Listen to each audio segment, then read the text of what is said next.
অপরাধীদের সুরক্ষার জন্য নিউ টাউন। আগে অপরাধ করে বিহারে পালাতো, এখন বিহার থেকে অপরাধ করে নিউ টাউনে চলে আসছে। এসটিএফ অ্যারেস্ট করেছে, কি বলবেন? দেখুন, মমতা বন্দ্যোপাধ্যায় খুব ভালো বন্ধু ছিলেন লালু প্রসাদ যাদব, বা আছেন বলা ভালো। স্বাভাবিকভাবে হয়তো দুজনের মধ্যে চুক্তি হয়েছে যে বিহারে অপরাধ করে পালিয়ে পশ্চিমবঙ্গে চলে এসো, পিসির আশ্রয়, পিসি আদর যত্ন করে তাকে রাখবে। যাই হোক, এখন বিহার পুলিশ হয়তো যোগাযোগ করাতে এসটিএফ তাদের অ্যারেস্ট করেছে। 5 জন অপরাধী শুনতে পাচ্ছি যে অ্যারেস্ট হয়েছে।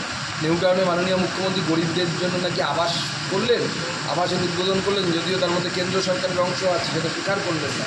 এবং তারপরে সেখানে এইসব গুন্ডা এনে রাখার ব্যবস্থা হচ্ছে। তাহলে কী চাইছেন? গরিব মানুষদেরকে কি এই গুন্ডা এবং যারা এই ধরনের আততায়ী তাদের হাতে তুলে দেওয়ার জন্য, জিম্মি করার জন্য কি প্ল্যান করছে?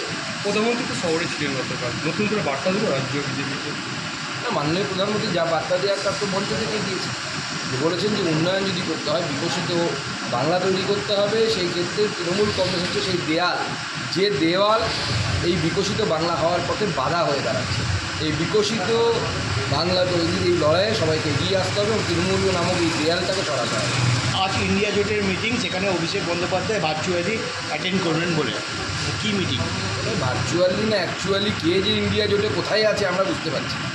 কেউ ভার্চুয়ালি থাকছে, কেউ অ্যাকচুয়ালি থাকছে। ওই ভার্চুয়ালির একটা সমস্যা কী জানেন তো? কোন সময় ইন্টারনেট ডাউন হয়ে যাবে, টুক করে কেটে যাবে। অতএব এর কোনো ভরসাও নেই, ভয়ও নেই। তো তৃণমূল কংগ্রেসকে সবাই চেনে সর্বভারতীয় তরে। হিন্দিতে একটা কথা আছে, গুলাটিবাজ, মানে ডিগবাজি খায় আর কি। তো তৃণমূলের পরিচয় হচ্ছে ডিগবাজিবাজ পার্টি।